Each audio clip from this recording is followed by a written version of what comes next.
Look at what we have in store this week.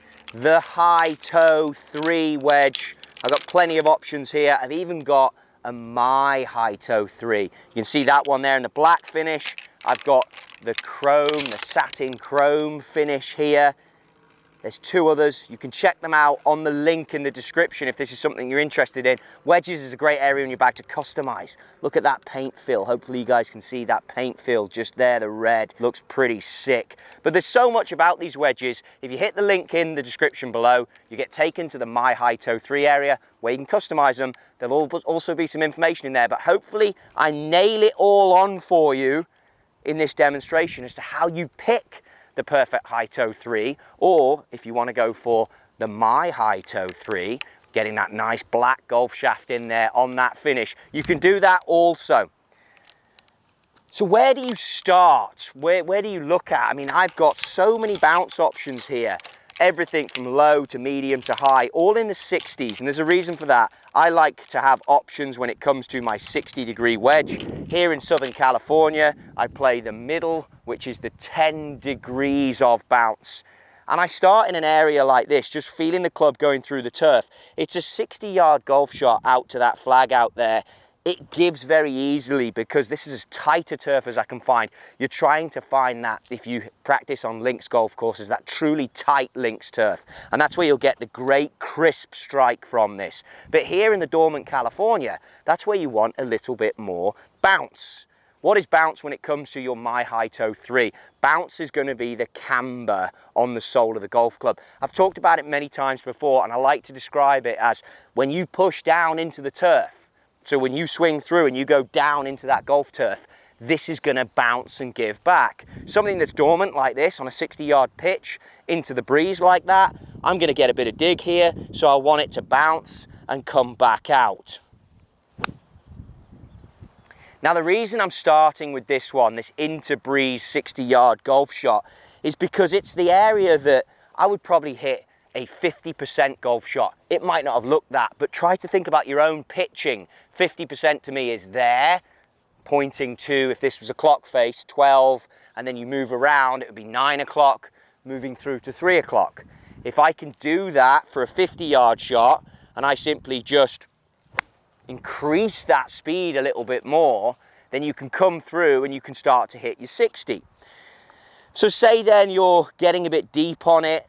These are the first few shots I've hit. I'm not moving amazingly. Say if you want to improve the connection, all the best wedge players in the world, they're so connected when it comes to their wedges. What the hell are you talking about? Connection of the body. Simply put the towel or a head cover underneath like this, okay? Get it underneath. I'm now one piece, I'm connected. And again, just get, now you could see when that one went through, there was no dig. That was a great shot. Now you're starting to move the body correctly. You're starting to you leverage the bounce properly. The sound was crisp. So you can actually start to get into an area where you can consider which bounce is right for you. Again, that moved out great. The result is good. It bounces down there next to the flag. You're starting to dial in the feel with no launch monitor. These are all things you can do, but you have to take your fitting session, get off the mat and come and get onto the turf. Then you've got to be aware of the turf that you are practicing on. If it's firm linksy turf, like I've just come back from over in Scotland, we've just had the Open, I've been there, I used and have used it effectively, the low bounce option. The 7 degrees, I'll get there, the 7 degrees of bounce. Look at how worn that is on the sole. Look at that leverage, it's used, it's good out the trap, so when you're over into Europe, we're gonna get to that. But if you come here, it digs a little bit more because it doesn't get through the turf.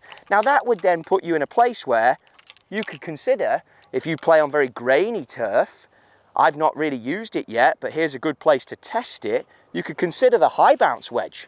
Again, get your technique right, stay connected, move in there, and this is a raw face. Completely raw. That's still a feature of this. There is nothing between you and the blade. You can buy a full raw body on that My High Toe 3. Description below, it's in there. Go to the link, check them out. But if you like that rusty look, you can get that. full face score lines, they're all in there. We're going to talk about that in a minute too when it comes to testing your wedge. This is more bounce again. So again, stay connected. And it goes through. I mean, I like that. I could use that. I wouldn't want to use it in Europe, but as I look at this, and when I say I wouldn't want to use it in Europe, I mean links specific. If I'm in Parkland golf courses in Europe, I would. But links specific, I wouldn't want to use it. So you can see that the turf is giving away. You can see that the strike is higher up the blade. That's the next thing I want you to notice about your My High Toe 3s, or the High Toe 3 if you went for this finish. Between finger and thumb, look at how much mass there is there. That's CG. What are you talking about? Stop saying CG. What do you mean? Center of gravity is higher in the blade. It has this raised toe cap. What's that? Nice little marketing phrase. It's raised toe cap where your high toe is written. It's on all of them. Again, it's customizable. You can see the paint fill on that. Nice and red. It's nice to pimp out your wedges, isn't it? But that raised toe cap there, that's going to give you a higher CG, which is important when you get into the wedges, because a higher CG means that you can launch it lower. And if you launch it lower like that one, that was so shallow, so good. Such a great technique there. Really turned, the towel had just come off, came out much more flighted, much where I want it, much more where I want it. But that's possible because of the raised CG. And the raised CG gives you that lower flight and it gives you more spin. That's where I would look to practice this. I mean, look, if you're going to hit full shots with your wedges into a breeze like this, what's it going to tell you? It's not a great place to start, I don't think. Go for your 60-yarder, 50-yarder, your 9 o'clock, 3 o'clock, and start there. That's where you can really start to feel the bounce. Next place I'm going to take you is into this Kikuyu, and we'll have a look at some more bounce options on these wedges. Test station number 2. Slight upslope in this rough here that gives way. It sits on top of it. There's a little bit of grain in it. It's California. So the mass, the high part of the mass now, this is going to be perfect for this, because quite possibly, you can see here the ball is sat up. I'm off an upslope. You're going to get a bit of that. Ball comes high out the blade, no real energy on that golf ball. That's where you need the high toe, the mass to help you get the ball to it. Now look, ideally on a shot like this, you want to then take less loft, if I'm going to be completely honest with you. I wouldn't necessarily play my 60 for this golf shot. I've got a 52, I've got a 56. Those full face score lines are on the 56. They're not on the 52. When you look at the 60, and again, look at your wedges as a set, you can see here, apologies, the face is a bit dirty, but you can see there's a bit more belly, so more curvature in that 60-degree leading edge. So on a golf shot like this, again, this is 60, by having that curvature, that means it's going to get through something like this not too badly. But you can also see a little bit of catch there, a little bit steep on it.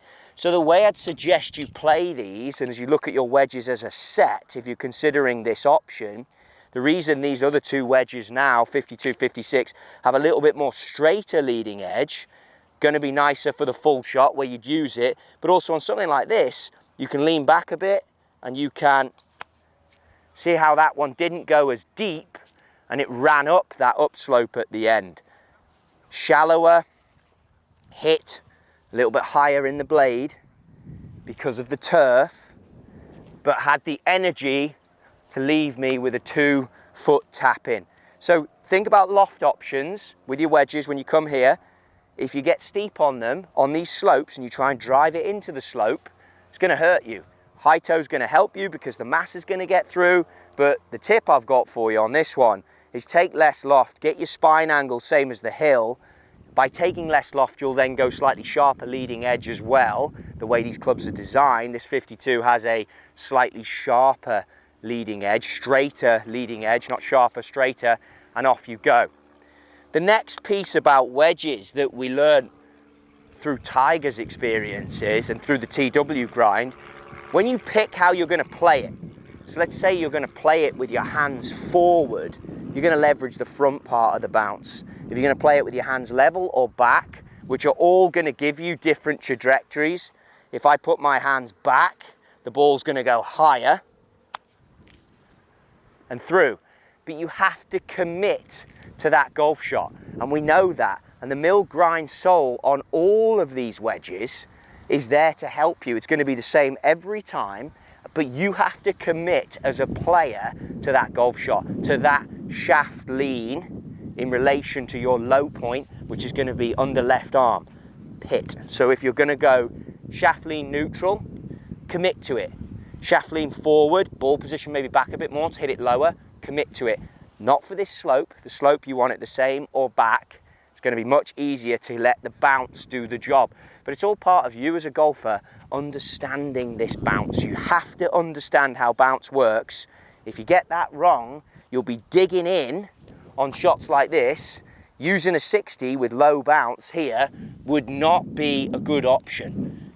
It's such a bad option, I didn't even bring it from down the top from the first station. But the higher bounce one, that one sit up a bit to create a more realistic lie. The higher bounce one would be a good option. See, it's the 60, I've got to be a bit more aggressive with it, but very easy. Out of the rough, that sole pushes it through, super easy. Last place to consider it, in the traps. Let's take a look at that. Then you can decide which ones of these you're going to go for. So look, trap shots. Don't be scared of these, especially if you've got your high toe in the game. It's not something you've got to be scared of at all. First off, you've got to get a feel for the sand, right? You're on the practice area, so how does it feel when you walk in? And that's the information you can tell yourself straight away. This one, there's a bit of base in it, it's soft sand. I could get away with options here. We are off an upslope. Again, I know my audience, I know the shot, I've practiced with these wedges, but here's the 60 degree, 10 degrees of bounce. Now, when it comes to playing this, you want to move the bounce under the golf club. So again, the mill grind sole here, you're opening the blade up, then you're gripping it. You're not going to hold it like this, then open it. Your grip will be all over the show.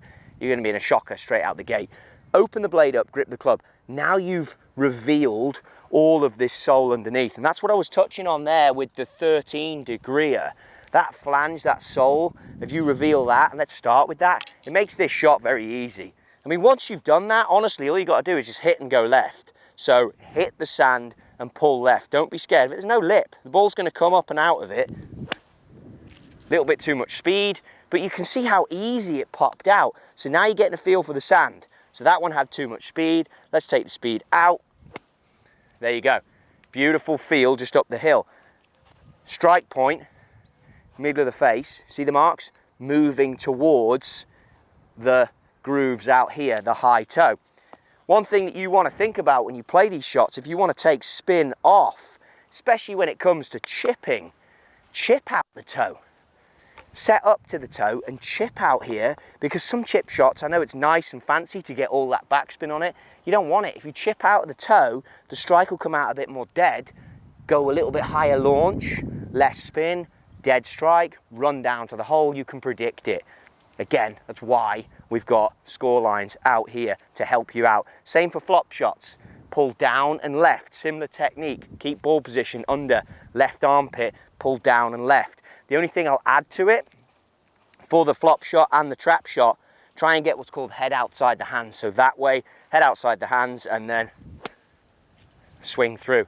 Getting a feel for it now, good shot. All with the high bounce, all pulled left, all leveraged on the mill grind sole. It's all stuff you can be doing in your fitting. Just watch what's happening with the club. You don't have to just trust everything you're being told, because you've got your own eyes here and you can watch what's happening. Then take on an upslope, final piece for you.